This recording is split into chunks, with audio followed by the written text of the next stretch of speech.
Welcome to partialarc.com. Don't do that. In the grim darkness of the far future, there is only war. And a lot of weird shit. Roll to seize!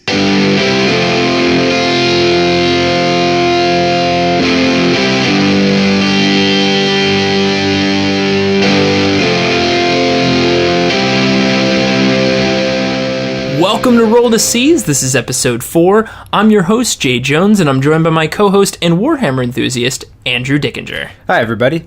Hey, so guys, it is that time of year, exactly that time, called Halloween. This is coming out on Halloween, guys. It is quite spooky. I'm sure the stars have aligned and some kind of Cthulhu-esque monster has risen, right? I mean, that happens every year, doesn't it? Right? It happens every year, and then we must battle him back into the deep, dark seas. Well, he lives in the seas. Or is that the North Pole? Does he co-rent Cthulhu? with does he co-rent with Santa Claus? I think there's a good synopsis that he lives in the Pacific somewhere. Somewhere in the Pacific? Yeah. Near the Marianas Trench? That's in the Atlantic, but... Oh, right. Guys, I know geography really well. Or oceanography? Oceanography. Oceanography. Guys, Yes. We all took that oceanography class. I guess it would be deep sea geography. Deep sea geography. I mean, it's all geography still, right? Yeah, I mean, it's Sort of. on the planet. Yeah. And it's formations, I guess. Yeah. No one correct us on this at all. Forever. All right, guys. So as our Halloween episode, we're gonna do some really spooky. We're not. We don't have any ghost spookiness. I mean, we're gonna tell ghost stories. I was for gonna the whole say, time. we're gonna just tell ghost stories instead. Tell ghost stories. There's a man outside your window. He calls 3 times. The hook was on the handle. The compilations of all scary stories. I don't know where I'm going with this. Anyways, guys, roll to seize. You know how we do. You know how we do. You know how we Boy, do. we're getting off to a good start. Guys, just like we kick off each episode, we're going to start with our seizes of the month, where either Andrew and I are going to discuss where we kind of had a big misstep or really maybe screwed things up strategy-wise with one of our Warhammer games. Or just blatantly forgot things. Or just blatantly forgot. Because there's a lot to remember in Warhammer. There is. I think there's like a book that contains rules. And it's something like, a measly 200 pages. A measly 200 pages. Very simple read, it's like a good summer read. Yes, Right? summer read. Something you want to do like in your spare time. Right, you're going to be sitting at like a nice like checkerboard picnic table, like a big like glass of lemonade next to you. Wow, you're going way nicer. I was more like, I'm sitting on the toilet. That's the grim dark version of a summer read. I guess. Just on the toilet with my lemonade. The lights flickering a bit or something. Wait, why As the ship is crashing into a planet. Wait, why are you on the toilet with lemonade? I don't know. I love that's the weirdest part about the whole thing. Wait, lemonade, guys. Let's backtrack. I would obviously have iced tea on the toilet. Iced tea on the toilet, guys. We know this. You know this. All right, so guys, I guess I'll kick things off with my Seize of the Month. By all means. All right, so my Seize of the Month is around a group of fellas that I really like and have wanted for a long, long time to find some way to include in my army, specifically in my Eldar army, just because it doesn't really make sense, because they don't fit in any other armies. But they're called the Striking Scorpions, and I love these guys, and if you ask me to describe why I love describing the Striking Scorpions, it's really difficult. I just think they look cool, and it's like one of those first feeling things where like you just read something, you're like, I kind of like everything about these guys. Yeah, this just like feels right. They've got a giant scorpion tail thing on their head that like stabs people, and they've got these cool scorpion claws that are just OP as shit in close combat. Oh yeah. A power claw. Except it's not initiative 1. Except it strikes at a pretty high initiative because it's on the 5, yeah. I think the X-Arc may even be 6. Geez. It's faster than Space Marines. It's definitely faster than Space Marines know. and just destroys. But guys, so I was super pumped. I finally got a squad put together, Striking Scorpions. I managed to squeeze them into a list, and I was like, all right, I'm going to utilize these dudes. Now, just to take a quick step back, if you don't know this and haven't had much experience with 7th edition, 7th edition, like 6th edition, is not very kind on assault units. Yeah, and Striking Scorpions is very much a close combat unit. That's basically all they do. I mean, they Unless run you around, count their longest range is their pistols, their shuriken pistols, and they've got chain swords, which are are pretty cool, which makes them strike at strength of Space Marines. Yeah, strength 4. Nice. That's great. Great for Eldar, because they have a real problem with that. So I was super pumped about these guys. I mean, you can infiltrate them. You can do a lot of different things. The only problem is Eldar, as you Eldar players might know, and if you don't know Eldar, they don't have assault vehicles. No. So they can't take a transport that they can hop out of and assault. They have no protection other than being on the ground. Exactly. The only upside is they have stealth. So and you they put do them have in infiltrate. ruins. So you put them in ruins, get them some nice saves in there. Hope they can glance off some bullets. Also, striking scorpions, not really a high target priority for the enemy. No, and I mean, with stealth as well, if you manage to infiltrate them in ruins, I mean, you can't assault on the first turn at all if you infiltrate. Right. So, or if you scout. So, if you're infiltrating, like, especially if you're going first, you could always just decide to go to ground with them. Because you can't assault anyway. So, you might as well just go to ground and wait for them to get up, type of thing. Yeah. And with these guys, I was finally like, all right, my first game playing with them, I was like, oh, I can't wait to see what I can do here. I've got the Scorpion Claw. I just want to throw these guys into combat and destroy something. So I'm playing an Imperial Guard player, so he's going to be at distance. Gun lines, yeah. But Imperial Guard's like, close combat, I'm looking pretty good with striking scorpions. I think anything. Like, you could blow a stiff wind at Imperial Guard and they'll fall. They fall over, especially in the Grimdark. Stiff winds are mostly... like razor sharp. Razor winds. Terrible winds. The worst of universe, destruction. guys, to live in. So...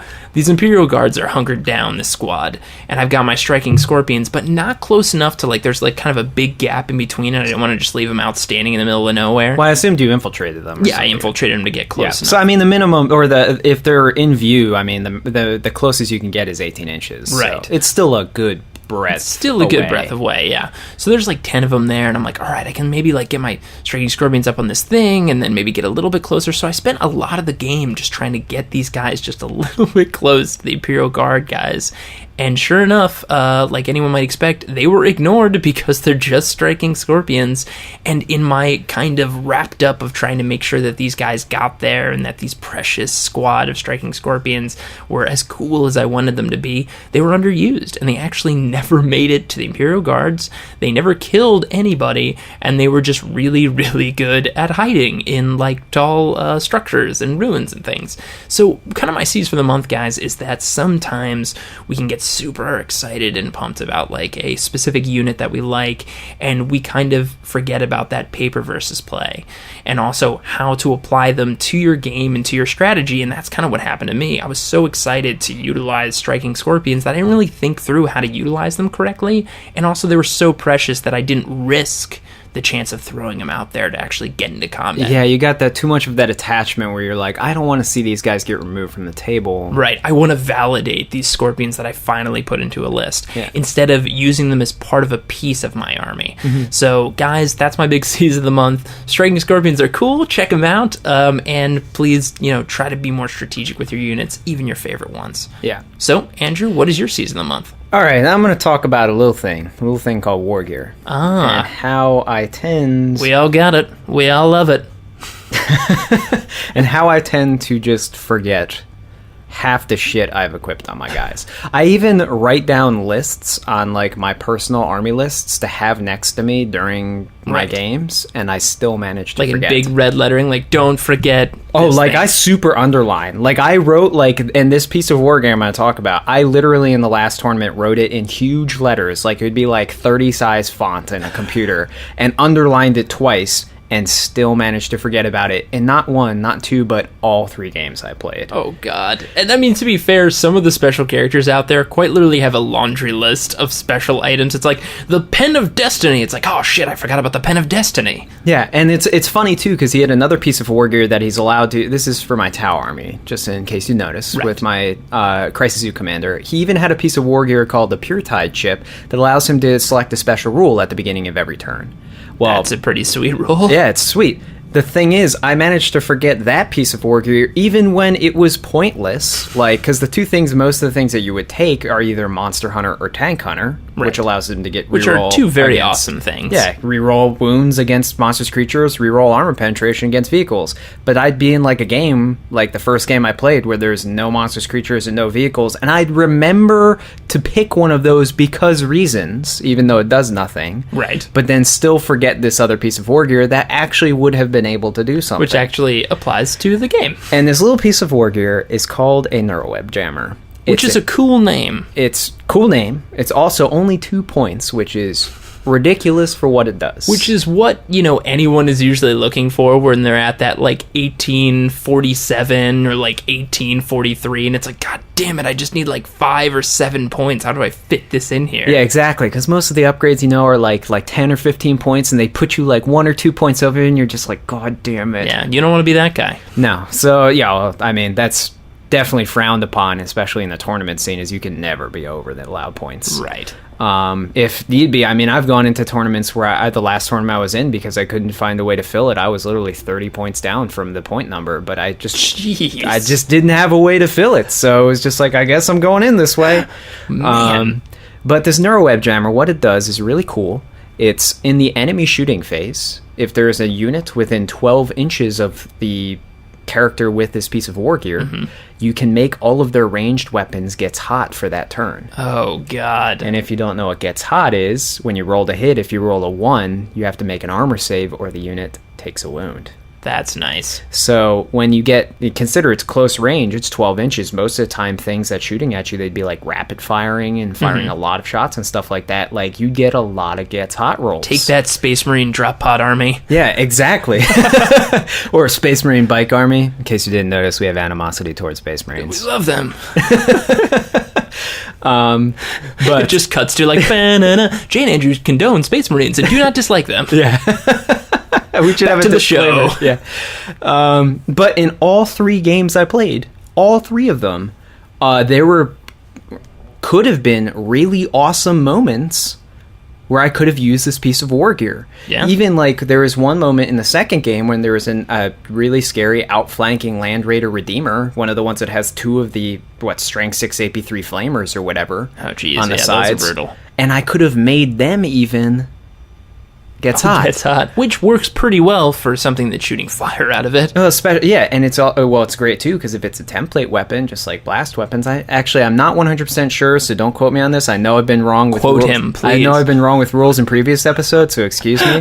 But I know blast weapons, if they gets hot, you can't fire. It doesn't fire. Maybe I think that's true. I think that is true. I don't know if it's true for template weapons as well, but maybe. But if that's true, I mean, that one could have denied shooting, but also ridicule us and email us if you know the answer. But it also could essentially, not only could it, if that rule is correct, prevented the vehicle from firing, right, but it also could have essentially given it hull points, taken away hull points just from getting hot.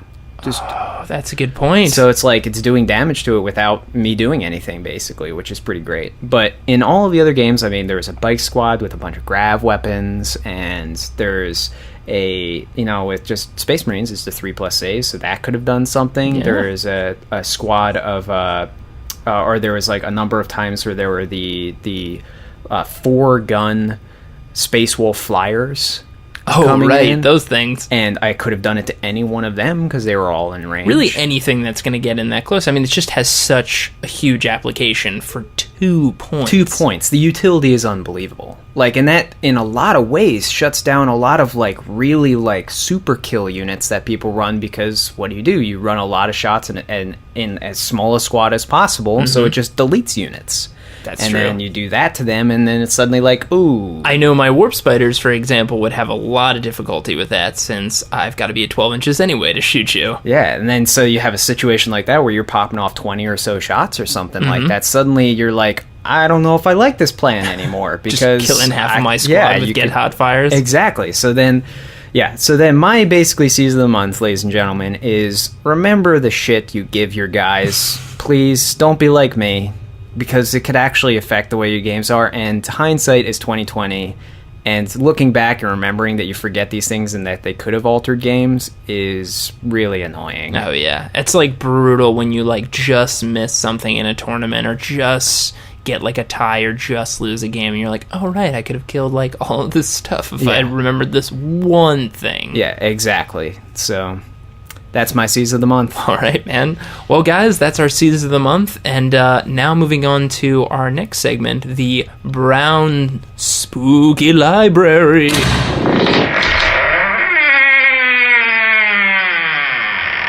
Wow, Greg did a really nice decorating job in here. Yeah, I like the decorations you put up. Which Nice. is a pretty big testament, because the Brown Library is fucking terrifying just normally. Yeah, I mean, it's almost like the Halloween decorations have almost made the place more cheery. Yeah, a little bit. Like, it's almost kind of a parody of itself. Because, most of these books contain, like, the souls of demons and stuff like that. Evil stuff. I mean, well, reasonably evil. Reasonably evil, guys. It's all shades of evil in the Grimdark. It's not like Black Library evil, it's Brown Library evil. Brown Library, which is just a whole different thing, and you all know what we mean by that. Anyways, so we're in the Brown Library. Andrew, what book and what kind of thing have you pulled for us today? Well, I've decided to, since this is a special occasion with Halloween, had to do a Halloween-themed list. Oof, I love it. And as you may discover from my co-host here, that one of his favorite Halloween movies by far is Ghostbusters. Is the Ghostbusters, or if anyone else has listened to any other podcasts this month on Partial Arc, I've referenced Ghostbusters. Yes. So yes, I love it. I am in fact looking at a neutrino wand that is a collector's item right now. Yeah, I bring it with me everywhere I go. It's because, guys, ghosts are all around us, and just be prepared. Be protected. Bring your neutrino wands. So I thought, what's the best army to deal with? I won't be identifying a special unit or anything. It's just going to be themed around this idea of Ghostbusters this Love month. it. And what's the best army to do it for? I wish before you describe this, I could just, Are You Afraid of the Dark style, take, like, a bag of sand and just throw it on a fire somewhere. Ghostbusters 40K. Taking some of you back in time. Back in time. Are You Afraid of the Dark? Love Good it. days. Good days. So the army that I felt obviously was the best fit for this scenario was Chaos Demons, because they're spooky as shit. they're intangible things. I mean, what better to represent ghosts than intangible things? Mm-hmm. So I have a special treat for you, Jay, though, that you don't know about. Ooh. That this not only includes Ghostbusters 1, Oh. but Ghostbusters 2 Ghostbusters as does. well. You're like, In and this- Ghostbusters 3. It's like, what? Do you know something I don't know? But yeah, both Ghostbusters movies Excellent. represented in the same list. Is Vigo. Here's Vigo. That's all you reference for Ghostbusters 2. So One of the guys' name is Vigo. So obviously you have to have all the greats put in there, all the iconic things put in there, and this army would require a heavy amount of conversion to do it real justice. But I mean, like, I was thinking about the display board, and the display board and everything could literally be the gates open with the Gozer's palace. Oh, man. And steps leading up to it, and a place to put. Here, I'll get to it. So Gozer, I don't have a female form of Gozer represented. Okay. Because I think I was thinking about maybe there's a demon character called the Mask that's like a super Slanesh daemonette. Oh, okay. And I was thinking, like, if I really wanted to, I could make her the female form of Gozer, because that's like Right. a good congruency. And Gozer also is like kind of like an ambiguous. I think Gozer even in the movie discusses like, are you like a guy or a girl or like a she thing? And Egon specifically says it's whatever it wants to be. It's whatever it wants to be. So instead I went the opposite route, and I was like, well, our first HQ, of course, has to be a great unclean one, a.k.a. the Stay Puft Marshmallow Man. Oh yes, that's perfect. Yes, so that is the first HQ. When you shoot him, like gross guts doesn't come out. It's just delicious sweet marshmallow. It's just, I mean, I'm assuming he's surrounded by clouds, because normally they have like clouds of flies and stuff, but the flies aren't there because he's gross. The flies he's are delicious. there because he's delicious and sugary. Because he's a giant walking marshmallow man. So of course then the two heralds of Gozer Okay. are in fact actually heralds in the game. Oh, well that So, works. You have Vinz Clortho, the keymaster of Gozer. Yes. He is a herald of khorne on a blood crusher, which you could model the blood crusher to be one of the dogs. you could. And then you have Zool, the gatekeeper, which is also a herald of khorne on blood crusher. So you could actually, on the display perfect. board, have them mounted at the doors. You just have to have, the keymaster. You just have to like the glasses on, and then the gatekeeper just has to have the big, long, flowing red dress. Well, we said I had it in my mind in two ways. You could actually have them as riding the dog forms as themselves, or just convert the dogs to say, oh, that's it. That's the whole thing. That's just true. them transformed type of situation. So thought that was very fitting. Either way. And then, of course, from Ghostbusters 2, we have Janusz Poha, who is Janusz is in this? Oh, yes, man. Janusz is in it. Awesome. He is a Herald of Tzeentch on a disc, so that's him in grandma form in the flying chariot. With the baby carriage. With the baby carriage. Oh, perfect. So that's him. It's like at this point next, you're going to be like the judge from Ghostbuster 2.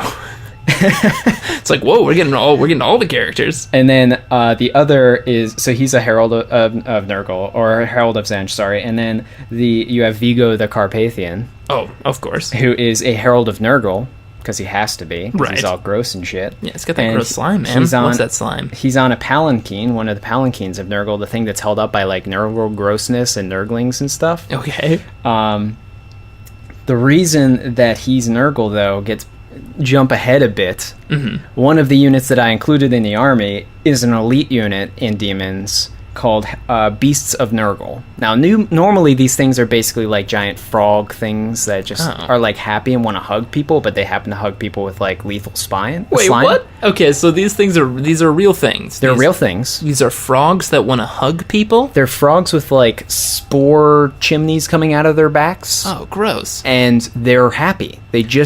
But they're like the most pleasant creatures They're ever. like a dog. They're like a man's best friend type of thing. But they just don't know why they keep killing people over and over again? That or they just don't care. They just will love you to death. They're just like, they're on ecstasy all day, every day. Like, dude, bro, dance with me. Dance. Oh, bro, you got tired again. Oh, I'll just go to this other guy. Like, yo, dance with me. They basically treat everybody like a dog who hasn't seen, its companion for like a year. So they just go up and start. I love you. Yeah, exactly. Basically, that's what they do. Oh, man. So instead, you'd convert. That's so terrifying. So instead, I came up with the idea of converting these guys with Vigo the Carpathian. Mm-hmm. He would be held up by slime instead of Nurgles, the pink slime, and the Beasts of Nurgle would just be slime.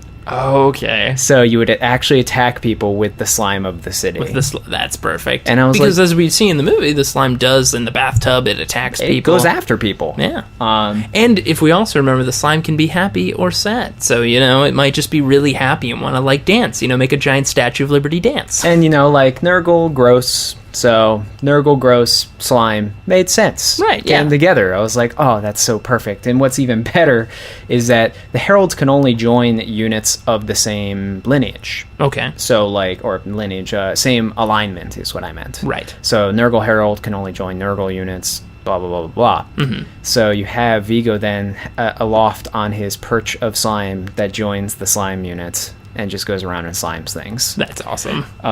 Which I thought was great. And then and then the general troop that I came up with the army, this was actually really hard. So it couldn't be khorne demons because that literally makes no sense. Yeah, it doesn't. It couldn't be Slaanesh demons because as well, it like khorne demons really didn't make sense at all. They're not really tempting people or anything like that. I was like, let's go with Tzeentch demons because Tzeentch is like, they're already kind of ghosty looking, but at the same time, I'm like really trying to be loyal to the material. Right. And Tzeentch demons are more like, they have ranged attacks and they're more like sorcerers and they're more like magical stuff. So it didn't really do it for me. So then I was like, well, all that's left is Nurgle. And I was like, actually, when you really think about it, it makes sense that plague bearers would be the ghosts, essentially, of the army. Yeah. Because they come with Shrouded, which ups your cover save by 2, and I was like, well, you could argue that's the transparency of ghosts. Yeah. That it's harder to see them. That's true. That works perfectly. So I was like, man, there you go. So that's your armies. You have your Great Unclean One, the Stay Puft Marshmallow Man. Mm-hmm. You have your 2 Heralds of Khorne, which is your Gatekeeper and Keymaster. You have Janusz Poha, the random granny that's flying through the sky as a Herald of Tzeentch. And then you have Vigo the Carpathian as the Herald of Nurgle riding his slime, escorting his slime group, and then just hordes of ghosts essentially with your army that just perfect. Deep strike in. And I was like, man, you could get really awesome with some of these conversions. And I would be like, if you're gonna go all out. Yeah. Like they go, you could have in the individual squads of plagued ones. If you had like the icon bearers or whatever, the like sergeants for the squads of plagued ones, you could have those be like the iconic ones. Like you could have one plague one squad led by Slimer. You could have one led by the librarian in the first movie. Right. You could have like the two brothers from the judge scene where they get electrocuted on the chairs. Yeah, that was like another thing that was like, man, if this could work too. There's actually there's specifically another model or another character in the Demon Army that's basically a pair of things, and I was like, oh, they could totally be the twins as well. The twins from the electrocuted brothers? From the electrocuted brothers. I was like, awesome. You could have so much fun with this army, and then I don't know of a single person on the planet, at least in the US, but likely everywhere else, that would see this army and be like, you win automatically. You win this game. So guys, really, we're giving you the perfect list because you'll always win every game.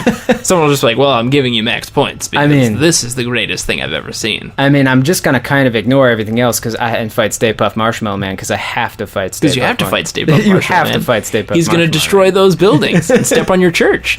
Nobody steps on the church in my town. Exactly. Oh, man. And also, I remember we talked about this, but I actually for a while wanted to make a Ghostbusters army, but the reverse of this, around my Necrons.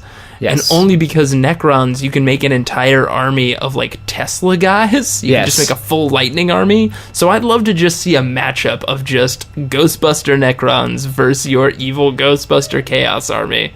And I think it's oddly that would be narrative too, because the Necrons, of course, are trying to cut off the warp. They're trying to cut off the warp. They hate ghosts, guys. Necrons are future Ghostbusters. Remember this always. If you take one thing away from tonight's episode. So yes, so my conclusion after developing this list was like, well, I guess this is a future project because this has to happen. This has to be a thing. So wait, now in Warhammer Universe, where does this? Okay, let's pretend this is an army. Okay. This exists. This is a real Warhammer thing. 40k universe. This is a real thing. Vigo the Carpathian, Gozer is chilling somewhere in the warp. I mean, you think about it, with the way that the warp is, it totally could be a real thing. Yeah, it could totally be a real thing. So, I guess in kind of the pantheon of, like, the Chaos Gods, where do you see this, like, army kind of fitting in, like, the universe? And kind of, like, what would their plans be? Because we've got Khorne is all about destruction. Khorne is, like, the Lord of Murder. Yeah. So, it's just, like, any fighting defeats him.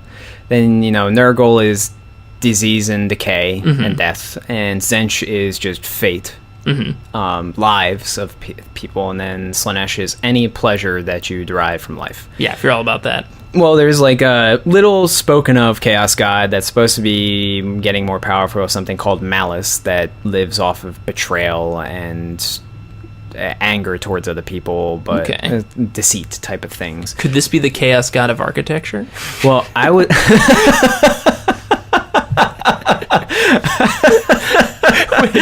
Which, let's be honest, in the Grimdark, there's so much creepy-ass architecture that this dude would have a lot of power. That is very true. The Imperium alone, with all of their gothic stuff, would probably feed the shit out of him. Feed the fuck out of Gozer. I would say, okay, so obviously...